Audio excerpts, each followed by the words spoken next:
कक्षा 10 के विद्यार्थियों का मेरे YouTube channel TC group classes में स्वागत है। वीडियो प्रारंभ करने से पहले आप सभी से अनुरोध है, चैनल को सब्सक्राइब करें और बेल आइकन अवश्य दबाएं, जिससे आने वाली वीडियो की लिंक आपको प्राप्त होते रहे। कक्षा 10 के सभी विद्यार्थियों को मेरा शुभाशीर्वाद। आज मैं पुनः प्रश्नावली 6.3 के साथ उपस्थित हुआ हूँ। आइए प्रश्न संख्या 10 करते हैं, जो इस प्रकार है।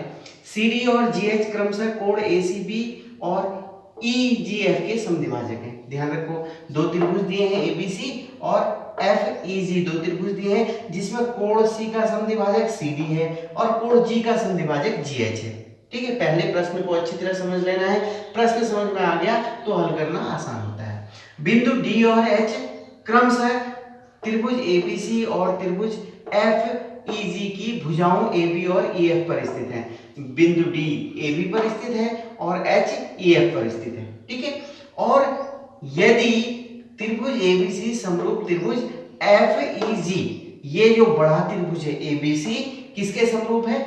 FEG, ये दोनों त्रिभुज आपस में समरूप दिए हुए हैं। तो हमें सिद्ध क्या करना है? नंबर 1 भाग सिद्ध करना है, CD upon GH equal to AC upon FG, ये सिद्ध करना है। अर्थात CD upon GH equal to AC upon FG, AC upon FG। ठीक है, दूसरा सिद्ध करना है, त्रिभुज DCB समरूप त्रिभुज HGE। DCB इधर साइड वाला त्रिभुज है, DCB इधर साइड वाला, समरूप सिद्ध करना है HGE, इधर साइड वाला इधर साइड के समरूप करना है, और DCA समरूप HGF। DCA ये वाला है और HGF ये वाला है, इधर साइड वाला इसके समरूप, इधर साइड वाला इसके समरूप सिद्ध करना है। हल करते हैं। पहला स्टेप होता है, दिया है, क्या दिया है हमें? GH और AD क्रमशः कोण G और कोण C के समद्विभाजक हैं। ठीक है, ये लिख दिया हमने। और हमें क्या दिया है? तथा त्रिभुज ABC समरूप त्रिभुज FEG, ये चीज दी हुई है कि हमें GH और CD समद्विभाजक हैं और त्रिभुज ABC त्रिभुज FEG का समरूप है। हमें सिद्ध क्या करना है? पहले भाग में जो सिद्ध करना है वो लिख दिया, दूसरे भाग में जो सिद्ध करना है वो लिख दिया, तीसरे भाग में जो सिद्ध करना है वो लिख दिया। ठीक है, ये पहला स्टेप, दूसरा स्टेप। अब तीसरे स्टेप उत्पत्ति में आते हैं। पहले त्रिभुज ABC में देखिए, त्रिभुज ABC में CD कोण C का समद्विभाजक है, ये आपको दिया हुआ है, समद्विभाजक है।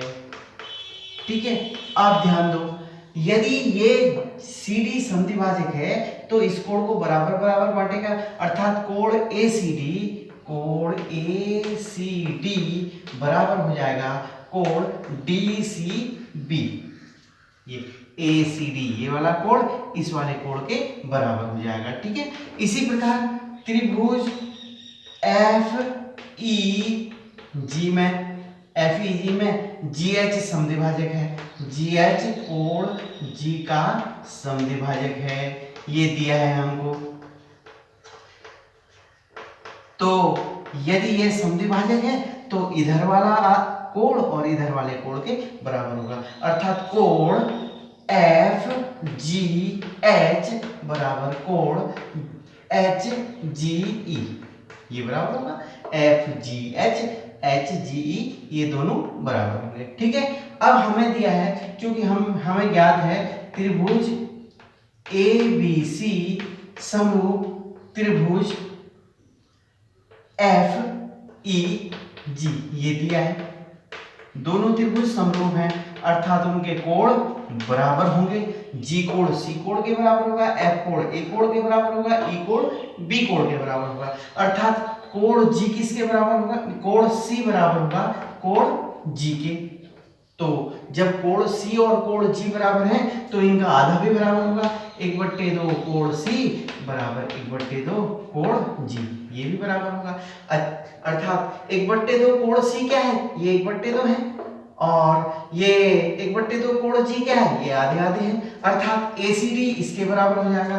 अतः कोण ACD बराबर कोण FGH और कोण DCB बराबर कोण HGE, ये समझना है।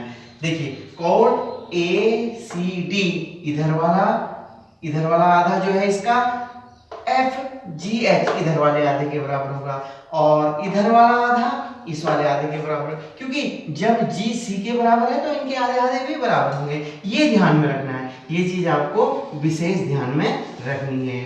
अब आते हैं त्रिभुज DCA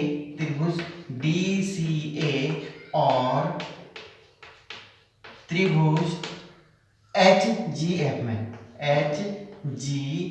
में इन दोनों त्रिभुजों में देखिए, चूंकि DCA कोण किसके बराबर हमने निकाल दिया था, कोण DCA बराबर कोण HGF,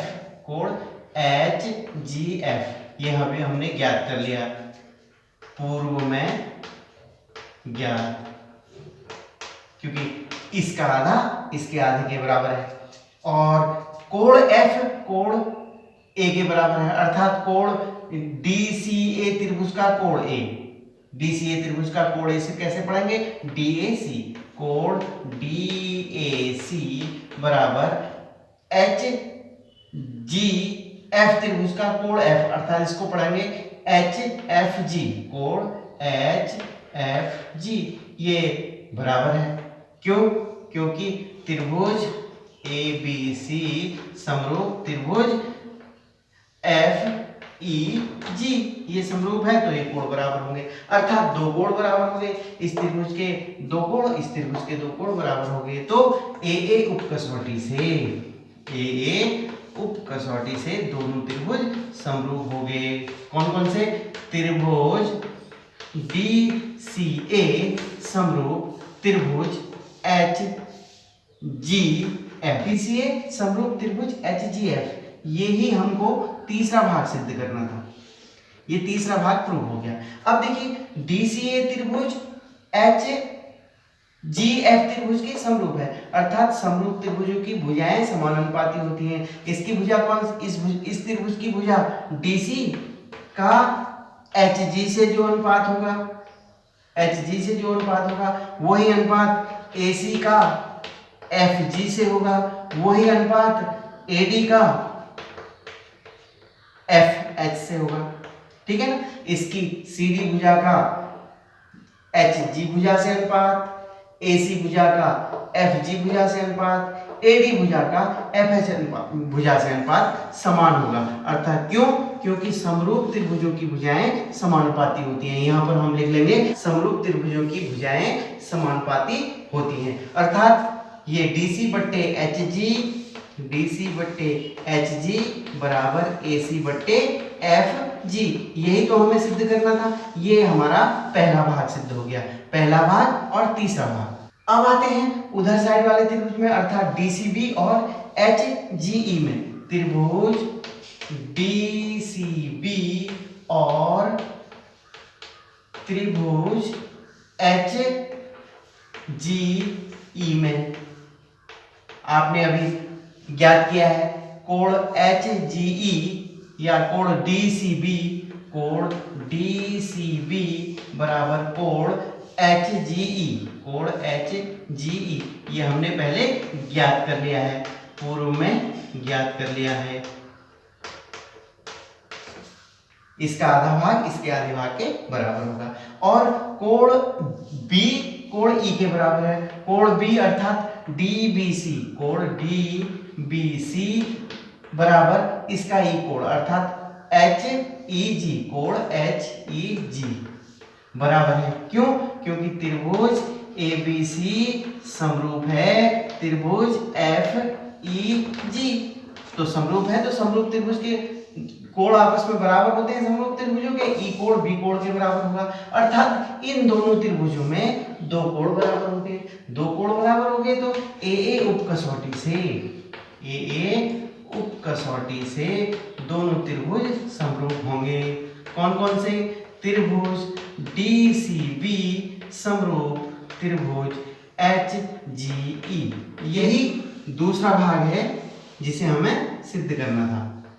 वीडियो को ध्यान से देखने का आभार। अपने सुझाव कमेंट बॉक्स में अवश्य दीजिएगा।